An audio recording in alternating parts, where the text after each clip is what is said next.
Jason Moore and Mike Wright, co-hosts of the Fantasy Footballers podcast, have done. Once again, good to see you again, gents. Let's talk. What's the biggest conundrum you think for fantasy players entering the season? Is it Jonathan Taylor now? I'd say right now Johnny Taylor and Josh Jacobs. These are, first round pick type of talents. Yeah. And what is actually going on? Is Taylor hurt? Is he just mad that he wants another contract? I think he's on the physically unwilling to perform. Right, yeah. He's hurting the wallet right now. Because, if he's looking for a trade like right now, clearly the first question is so is he hurt or not? I don't think he's hurt to the point where he can't play football right now. So that said, Josh Jacobs, though, I think is going to be back week one. I really do believe so. So in this current collective bargaining agreement, people don't hold out. It's not as common as it used to be. Yes. I would absolutely bet Josh Jacobs is there week one, day one. And when he's there for fantasy purposes, people are like, well, he missed camp, he missed preseason. Will they throw him right to the Wolves? Yeah, they will. They'll just throw him out there every snap. He'll be on the field. He'll be great. So you think draft Josh Jacobs as if this holdout never happened, right? Is that what you would say? That the league's leading rusher is in the mix. If you are a keeper league, you keep him. Is that what you're basically saying? Yeah, I think that you should. And the nice thing is you don't have to draft him in the first round. You can still get the dip because of the holdout. People are scared. So he drops to the back of the second, the third round, and I'm scooping him up. And Jonathan Taylor, how do you handle that business right now? So he's a little bit of a different situation just because of where he is with the team. Yes. And his is, again, is he hurt?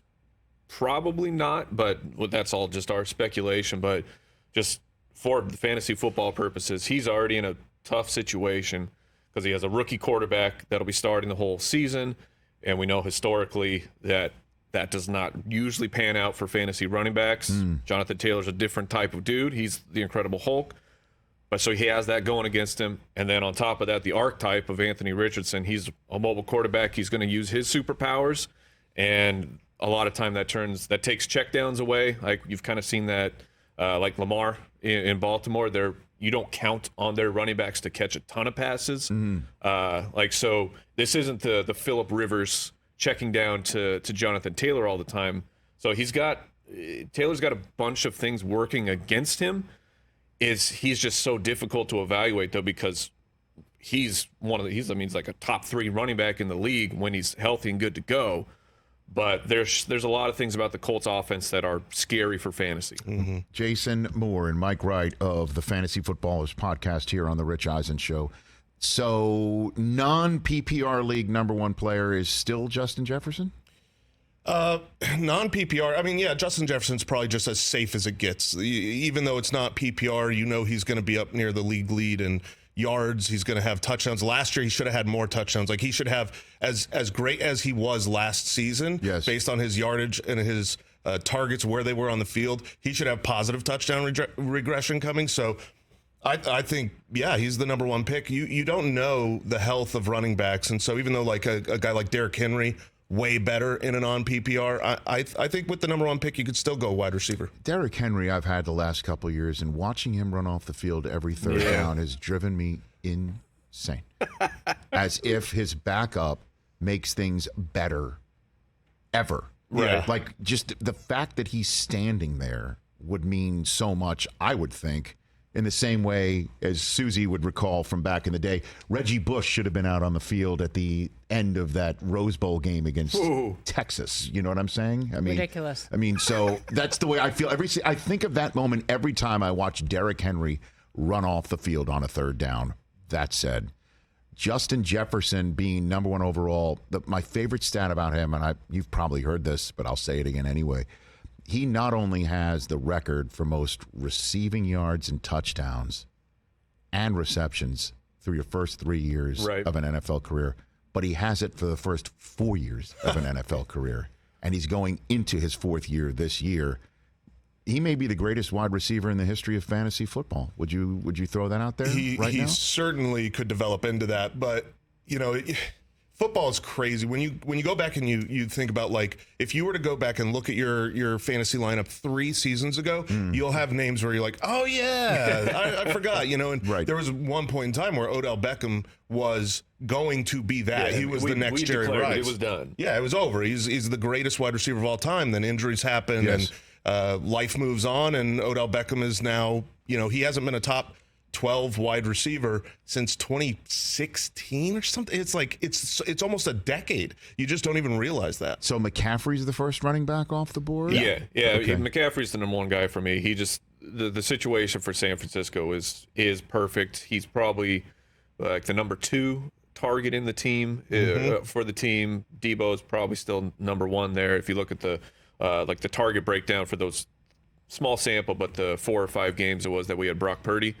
Debo was his number 1 guy, and then we had McCaffrey, and the fact that you're gonna get 50 plus receptions plus all the goal line work. You want it, for your running backs, you have to get high value touches, and that's where it's at. A target is in fantasy, as long as you're in like a half or a full point PPR, statistically, just a target is worth about 2.5 times more than a single carry. So that's why we're always trying to target guys who can catch the ball. And with all the platoons everywhere, McCaffrey's not in a platoon. He is the guy. And what about Ekeler? Is he second off your list, or you go Derrick Henry there? Where do you go here? I know Mike is not as into Ekeler, but I'm just a little worried. I still have Ekeler as number 2. There's only a handful of guys that will catch the ball or at least be targeted like 100 times. And then actually, right now for me, after Ekeler, it's the rookie. It's the sensation. Yeah. It's Bijan Robinson. I'm fine taking him in the first round. He, we don't know if the passing volume in Atlanta will be good enough to give him 100 targets, but we know he's good enough. And rookie running backs, they're a good investment in fantasy. Yeah, I mean, Chris Brockman, who's not here today because he's in Kansas City going through his annual Keeper League draft, had 3rd overall pick status. And he left thinking, I'm going to take him, Bijan at 3rd, because, when you come back, he's gone. Yeah. So it doesn't matter if you take him 3rd. If you're going to go take him 7th, what do you get, better value? I mean, you're just going to get him if you like him. What's your concern with Ekeler? What are you concerned with? It's just the age, which you can say, well, Christian McCaffrey is also a little bit older, so Ekeler is age, huh? That's a stat in fantasy football. Yeah, it's the running back age cliff is a real thing, and it's right around 27, 28. Come on, I'm just telling you what the historical trends are for running backs. Which Ekeler is an outlier in himself to be an undrafted player to become what he is on the field, which is just awesome. Yes, that's so the age is like, well, maybe it could be an issue, and he's been so overly efficient in touchdowns, which, again, he is an outlier of a player, but the rate at which he has scored touchdowns has been well above where he should be. And then so last year you had Keenan Allen miss that a huge amount of time with the hamstring injury. Mike Williams kind of on and off the field. In the games where he was playing without one of those guys, his target share is just catapults way up. And then if everybody's actually healthy, which right now everyone is, and you kind of presume you got to hope that guys are going to stay healthy and plan for that, his target share was a little bit lower. So it's not like I'm out by any means on Austin Ekeler. I've got him, I think, a spot behind Bijan. All right. Mike Wright and Jason Moore of the Fantasy Footballers podcast here on the show. 5th, 6th overall pick. 4th, you take Kelce? Is Travis Kelce first round? Yeah, that's a no for me. Why? Because he's a tight end? No, because I think that there's better value. I think 2 rounds later, getting Mark Andrews is, put it this way, Travis Kelce, who's great, he's awesome, he's Zeus. He has never, ever been drafted this high. And he's 34. Yeah. So this is the year we're going to take him number 5 overall? Yeah, because Sky Moore and Kadarius Toney and so on and so forth, I mean, that's the guy. And the number of times where you keep saying, well, teams aren't going to let Kelce beat him, then Kelce beats them. I mean, yeah.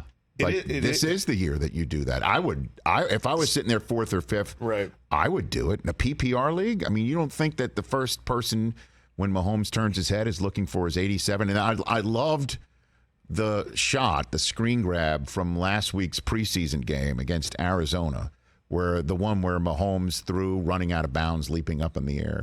4 Arizona Cardinals chasing him. And It sounds like our Cardinals. running to his right, okay? And Kelce is outside the numbers on the other side of the field, raising his hand saying, I'm open. Because he knows that Mahomes will always look for him, and Mahomes might, there it is, technically have eyes in the back of his head that this is the mentality that you take Travis Kelce. Yeah, I'm more on board. Like, I think it's a fine pick to take Kelce there. The argument against taking him there is because last year the tight end position was such a dumpster fire, which it's never great for fantasy football.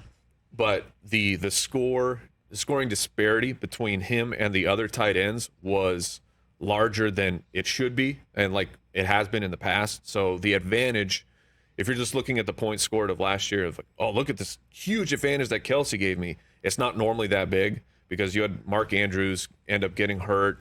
I mean, it was like, I think and Lamar. Yeah, and Lamar also got hurt. Like Darren Waller got injured. Yeah, TJ Hawkinson, I think, ended up as the number 2 tight end last year. And it was a good year, but it wasn't any means of like, this should be the number 2 tight end on the year. So that's my only hesitation is I like Mark Andrews in the 3rd. I love Darren Waller. Love Darren Waller in the 5th or the 6th round. Because of Daniel Jones is going to use him as the security blanket. Kelce over Tyreek Hill. I know you say no. Yes? I would take Tyreek. You take Tyreek. Yeah. Kelce over Devontae Adams. I know you say no. Do you say yes? I would take Kelce over Adams, yeah. And you're... So I would take Kelce over Devontae Adams. You would? I would. So I shouldn't speak for you. I apologize. No, Jason. it's just, Jimmy Garoppolo scares me a little bit with whether or not Too he handsome. can... Yeah, right. He can't handle it. Yeah, exactly. I'm a That's little a fantasy football metric as well. Yeah, as absolutely. Is how lost in his eyes can you get? And Jason just loses all control. Well, I'm more worried about Devontae Adams being lost in his eyes and Nicely then dropping done. that ball. My eyes have great peripheral vision. Certainly when my wife is in my peripheral vision, she has been somewhat checked out throughout Totally this entire... checked out. But Then what you said happened? that. What happened when Jimmy Garoppolo's name got mentioned? Yeah. Wait, what did you say about Jimmy? I was multitasking over here as Mike sometimes does, and Yes. then you said Jimmy Garoppolo's too handsome, and I was like, wait, what's that? Says yes. That's my kind of fantasy. Did you? I like That's fantasy football, yes. Susie Schuster here on the Rich Eisen Show, ladies and gentlemen. That's why they pay me the big bucks, guys. And we're back. Yeah. At any rate. Okay, so the list of quarterbacks worthy of a second-round selection, go. Well, there's 3 that are somewhat worthy. You could go Somewhat worthy. Well, Okay. I still believe right now for fantasy this year, you've got the big 3 who dominated last year, right? You've got Patrick Mahomes, Jalen Hurts, Josh Allen. In any order you want, you can make a good argument for all of them. In the second round. In the second round is where they're going in a lot of drafts this year. But what I have found is even like they're going to be great. You know it's not going to be a bust pick if they don't get injured, but you're giving up a really good running back, a really good wide receiver there. And only one team wins the championship. You can be good when you draft them, but the best team is going to be who got the best value in the draft. For me, I like the Justins. I like Justin Herbert and Justin Fields because you get them several rounds later. And then I get that second round running back or that second round wide receiver. And if they hit, then I'm the best team. That's how I'm approaching this season. What about you, sir? I shy away from the early quarterback. Again, talked about the scoring discrepancy for tight ends. The quarterbacks was huge last year. The top 3, it was a really, really big advantage, especially compared to like the middle tier, quarterback 4 through 6 or 7, which over the last 4 years or so, that the points per game difference of the QB4 is only like 2 or 3, but it was a huge spread this past year. So I'm more with Jason that I'd love to get Fields a little bit later, and then if I miss out because I pushed too far, I gambled and lost, then I think for me it's Geno Smith. Okay. Who I think he is the late round quarterback to go after. Goff? No? He is just No, thank you. He's up and he's so up and down when he's What's with the Goff hate? It's the last 9 weeks of last season, and Amon-Ra St. Brown, and you're talking about Bijan. What about Jahmyr Gibbs? I mean, he could be a significant game changer. Jamison Williams is going to come back at some point. Yeah. I mean, so The issue with Goff, when you get to guys like Goff, if you look last year, he had an excellent season, but it comes in a disgusting way when you look at consistency. He's just wrecking your team half the time. So he's a good streaming guy. If he's at home, his home road splits were crazy last year. So he's just not someone I want to rely on week in, week out. I think right now you got 7 quarterbacks that you can say are plug and play, and then if you don't get one of those guys, sure, you can take a look at the opening schedule and say, well, do I like Jared Goff's week 1? Draft him to start him week 1, but I'm not drafting him to just be my season-long starter because he's going to have some bad games too. the latest you should draft your season-long starter. How late is too late? Last round? Yeah. I mean, no round. So you'd wait till like round 8, round 9 to take a quarterback, and Yeah, it's not absolutely. a problem. And then you might wind up with one of the rookies. Then don't you think? Yeah, I wouldn't Pickett. Pickett, who, by the way, I just started the show singing his praises. Yeah, he looked. Sam Howell. He looked very good. Oh, don't get this guy started on Sam Howell. I'm a believer. I think Sam Howell's going to be good. Good for fantasy. He runs the ball as well. He's got great wide receivers. I'm excited to see what Eric Bieniemy can do. So, of course. You're a big Sam Howell guy.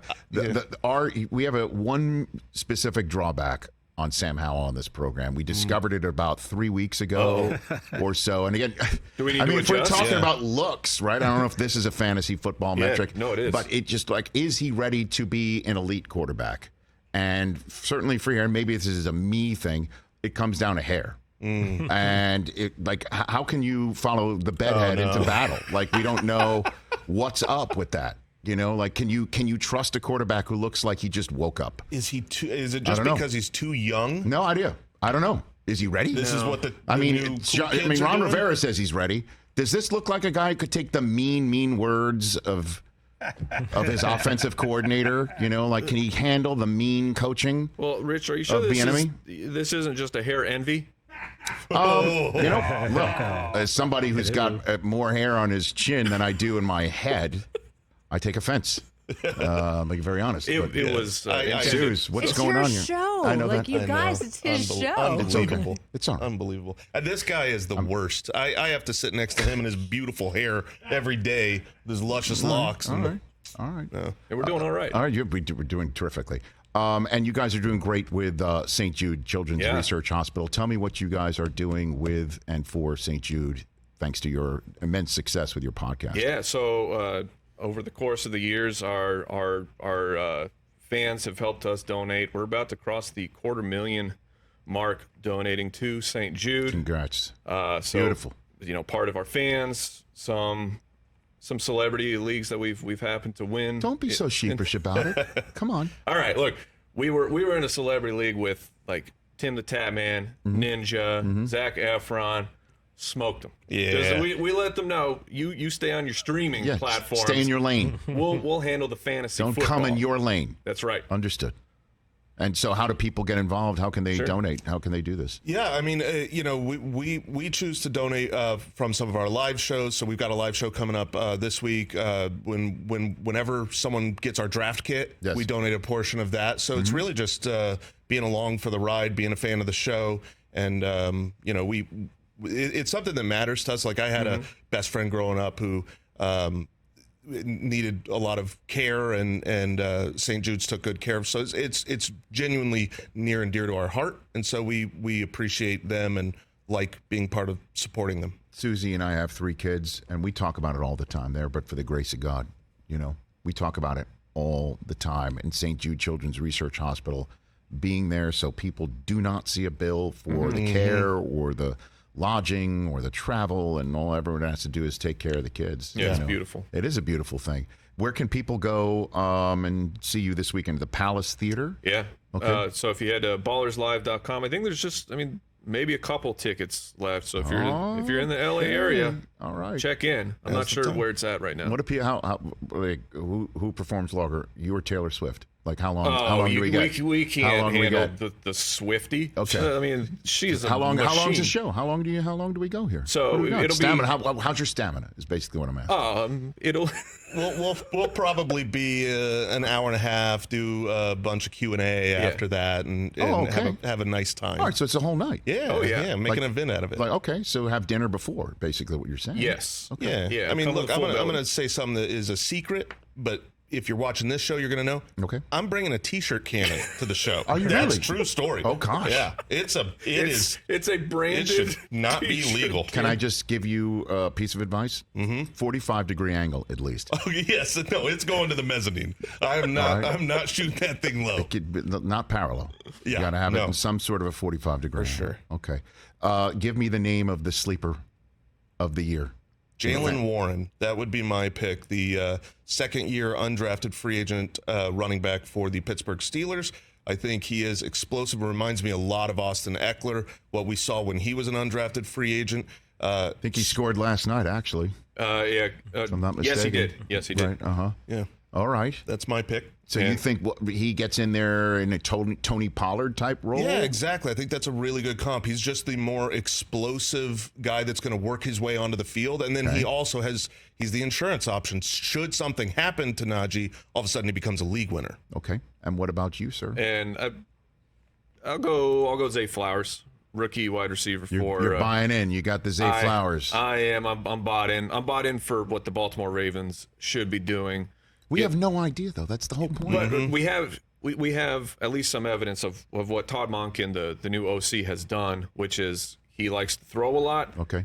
And he likes to play fast, which the Ravens have been the complete opposite of that. Yeah. They're like, we'll bring in a fifth fullback you didn't know we had, and we'll fake to him, and we'll have that 23-play drive that results in a Justin Tucker 16-yarder, those days are over. Yeah. So the actual rate, pace of play is huge for fantasy football because by the end of the year, if you're getting just a handful of snaps extra per game, it really does matter. And